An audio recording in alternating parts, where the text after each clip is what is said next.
Hello friend, welcome back to my channel. আমি কাজী রাসেল উপস্থিত হয়েছি আপনার সামনে নতুন একটি কাজ নিয়ে। বন্ধুরা, আজকে যে কাজটি নিয়ে হাজির হয়েছি সেটি আমরা সমস্যাটি দেখে নেব। এটি একটি সিটিসি ব্র্যান্ডের কোম্পানির এলইডি টেলিভিশন। এর প্রবলেমটি আমরা দেখে নেব। প্রথমে এই ধরনের স্ক্রিন আসে, হোয়াইট স্ক্রিন এবং মাঝখানে একটু এবং একটু পরে আবার একবার ফ্রেশ সাদা স্ক্রিন। তো বন্ধুরা, এই মতো অবস্থায় আমরা এটির সমাধান কি করব সেটি দেখব। তো চলুন আমরা এটিকে খুলে নিই এবং এর সমস্যাটি ফাইন্ড আউট করে সমাধানটি বের করি। তো ফ্রেন্ড, এটিকে আমরা খুলে নেব।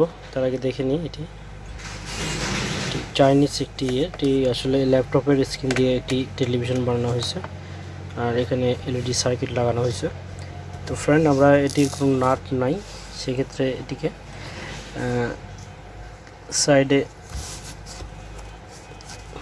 লক সিস্টেম, তো লক খুলে আমরা এটিকে ওপেন করে নেব। তো ফ্রেন্ড, আমরা এটিকে খুলে নিয়েছি। সামনে স্ক্রিনটি দেখে নিই।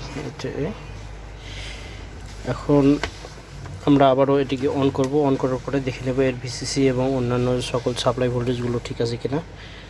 তো এক্ষেত্রে আমাকে সর্বপ্রথম যে সন্দেহটি করতে হবে সেটি হচ্ছে প্যানেল। হোয়াইট স্ক্রিন সাধারণত প্যানেল ফল্টের জন্য হয়, এবং ভিসিসি সাপ্লাই যদি মিসিং থাকে। তো ভিসিসি সাপ্লাই মিসিং নেই, কারণ প্রথমে এক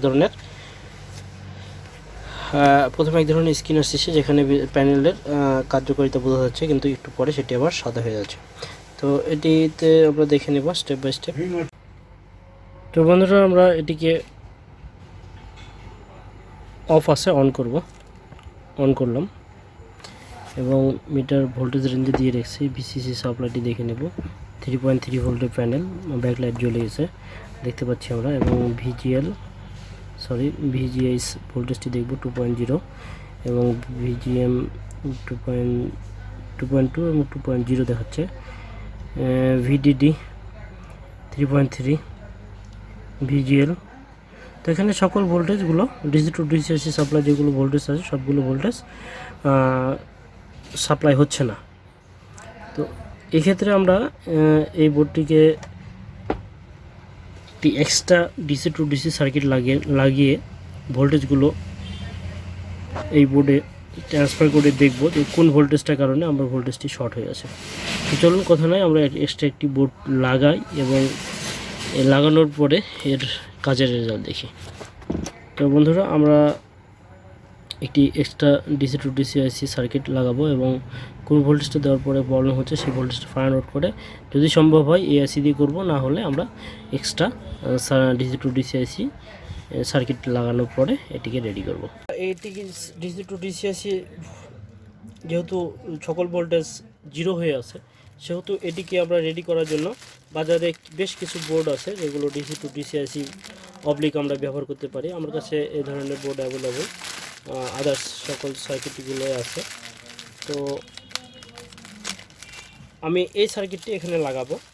তো এই সার্কিটটি সম্পর্কে বলে নিই, যারা এই সার্কিটটি দেখেননি তো তাদের উদ্দেশ্য, আমার এই সার্কিট নিয়ে বিগত একটি ভিডিও আছে, সেই ভিডিওটি ইচ্ছে করলে দেখতে পারবেন। তো বন্ধুরা, এখানে 3.3 অথবা 5 ভোল্ট দিতে পারবো। এখানে 3.3 লেখা আছে, এবং এখানে আউটপুট আছে ভিজিএল, ভিকম, এবিটিডি, ভিজিএস, এই 4টি ভোল্টেজ সাপ্লাই আছে। তো বন্ধুরা, এই ভোল্টেজ ইন করব এবং আউট করে এই প্যানেলটি রেডি করার একটি প্রসেস আমরা দেখে নেব। তো আমার কাছে একটি রেডি করা আছে, জাস্ট আমি এটি দিয়ে চেক করি এবং যখন ফাইনাল করি তখন নতুন এটি লাগিয়ে দিই। তো আমরা এটি দিয়ে চেক করে অন করে আপনাদের দেখাবো যে কিভাবে একটি ডিসি টু ডিসি আইসির অবলিক আমরা একটি টিকনকে কিভাবে রেডি করতে পারি।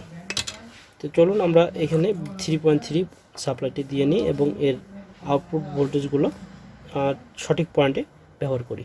এবং এই সম্পর্কে জানতে যারা এই ধরনের কাজ করতে পারেন না, সেই ক্ষেত্রে আমি বলবো, যারা সিআরটি কাজ করেন এবং নিজেকে আপডেট করতে চান, এলইডি কাজ একটু সূত্র মেনে করতে চান, তারা আমার স্ক্রিন নাম্বারে যোগাযোগ করতে পারেন অনলাইন প্রশিক্ষণের জন্য।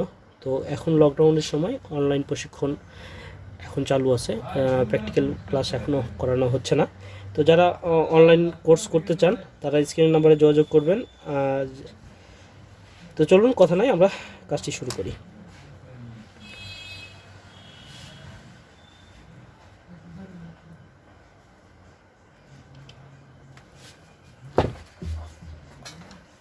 তো ফ্রেন্ড, আমরা এখানে 3.3 সাপ্লাইটি দিয়ে নিব। এখানে 3.3 আগে ভোল্টেজগুলো 3.3 ভোল্টেজ সাপ্লাই, এরপরে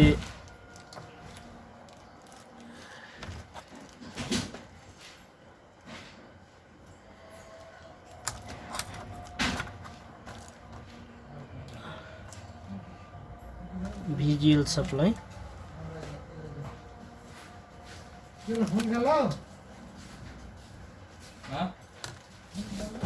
এভিডিডি সাপ্লাই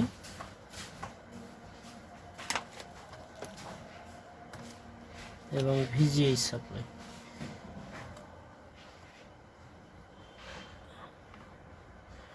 তো ফ্রেন্ড, এখানে আমার সকল কানেকশানগুলো, ইনপুট এবং আউটপুট সকল লাইনগুলো লাগানো হয়ে গেছে।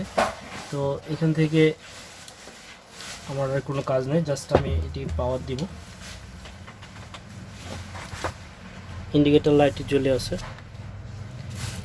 দেখেন ইন্ডিকেটর। আমি ইন্ডিকেটরটি পাওয়ার অন করলাম, এখন স্ক্রিনের ছবি দেখাবো।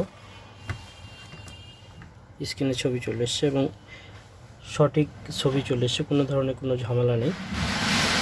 তো আমার এইখানে চলে এসছে, আমি বাটন প্রেস করলাম, এখানে চলে এসেছে। তো বন্ধুরা, আমি দেখালাম কিভাবে একটি ডিসি টু ডিসি আইসি যদি খারাপ থাকে বা নষ্ট হয় বা ড্যামেজ হয়, সেই ক্ষেত্রে আমরা অন্য একটি সার্কিট ব্যবহার করে কিভাবে একটি প্যানেলকে সচল করতে পারি।